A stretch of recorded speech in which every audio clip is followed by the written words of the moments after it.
السلام عليكم ورحمة الله وبركاته.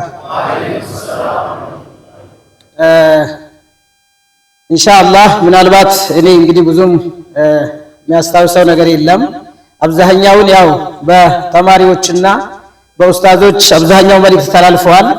ለማለት የሚፈልገው ነገር ቢኖር ምንድነው በመጀመሪያ ለተማሪ ወላጆችና ለተማሪዎች ለዚህ ደስታ ለዚህ የምርቃት ስነ ስርዓት እንኳን አደረሳችሁ እንኳን አደረሰን ያልኩኝ አልহামዱሊላህ ረብል ዓለሚን። ከዚህ በመቀጠል እንግዲህ ያው የቁርአን ነገር ይታወቃል፣ አዲስ አይደለም ለኛ። ሁሌም እንግዲህ ያው ማስታወሱ ግን ይበልጥ እንድናድሰውና ይበልጥ ትኩረት እንድንሰጠው ያደርጋል። ቁርአን ሲባል አላህ Subhanahu Wa Ta'ala በረመዳን ወር ያወረደው የሆነውን ቁርአን በመቅራት በመሐፈዝ ሐፍዘውን ደግሞ ለህዝባቸው ለኡማው ለማገልገል በመጣራቸው በሚያደርጉት እንቅስቃሴ በጣም ልናመሰግናቸው ይገባል። ምክንያቱም አላህ Subhanahu Wa Ta'ala መርጧቸው ነው ከዚህ ኡማ ማለት ነው ከዚህ ህዝብ ከስንት ሚሊዮን ሙስሊም ማህበረሰብ ውስጥ አላህ Subhanahu Wa Ta'ala ቁርአንን ሰጥቷቸው ቁርአንን የሚያፍዙት በጭንቅላታቸው የሚሸመድዱት አላህ Subhanahu Wa Ta'ala መርጧቸው ነው። ምክንያቱም ቁርአንን መሐፈዝ ማለት ስራው ላይ ያለ አካል ነው የሚያውቀው።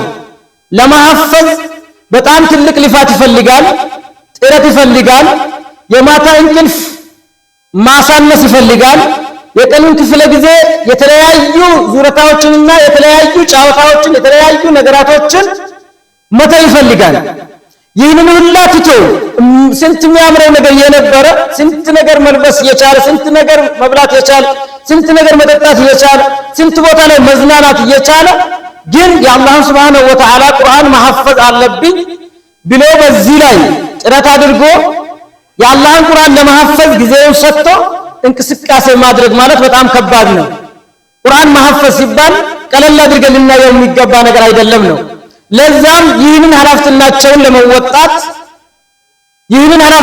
ለመወጣት አቅማቸው በቻለው ያክል ጥረው አቅማቸው በሚችለው ያክል እንቅስቃሴ አድርገው ለዚህ ደረጃ ላይ በቅተዋል። አልহামዱሊላህ ረብል ዓለሚን።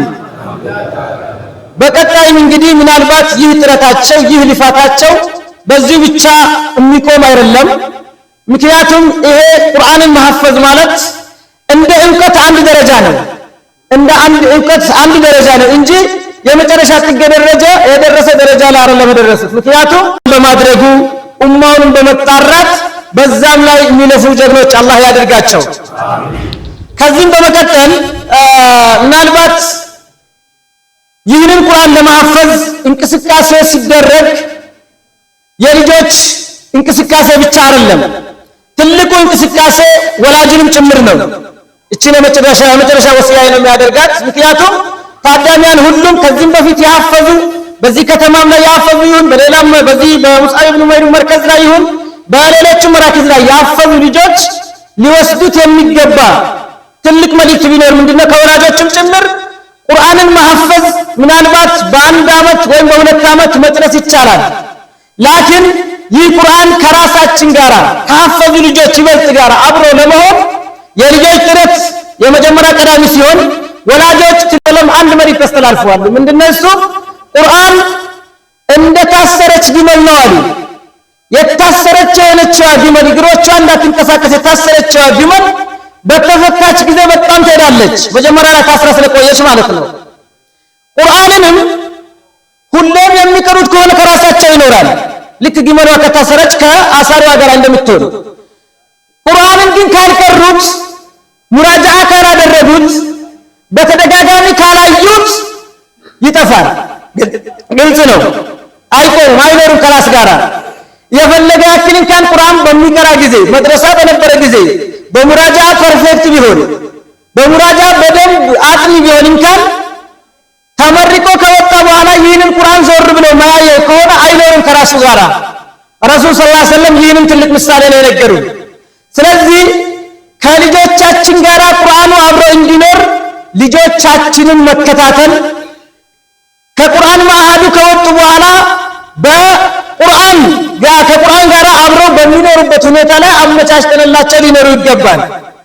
ቁርአን እንዲያፍዙ ትልቅ ትኩረት አድርገን እንዲያፍዙ ጥረን ሐፍዙ ብለን መመሪያ ሰጠን ለፍተን ከነሱ ጋር ካሳፈዝናቸው በኋላ ግን የት እንደሚኖሩ የት እንደሚገቡ የማናውቅ ከሆነ ምናልባት ይሄ ሐፍዞ ቁርአኑ በመጥፋቱ ምክንያት ሰውየው ወንጀለኛ ይሆናል ሐፋዡ ራሱ። ከዛ በመቀጠል ለዚህ ነገር ደግሞ ትብብር ባለማድረግ የወላጅም ተጠያቂነት ላይቀር ይችላል።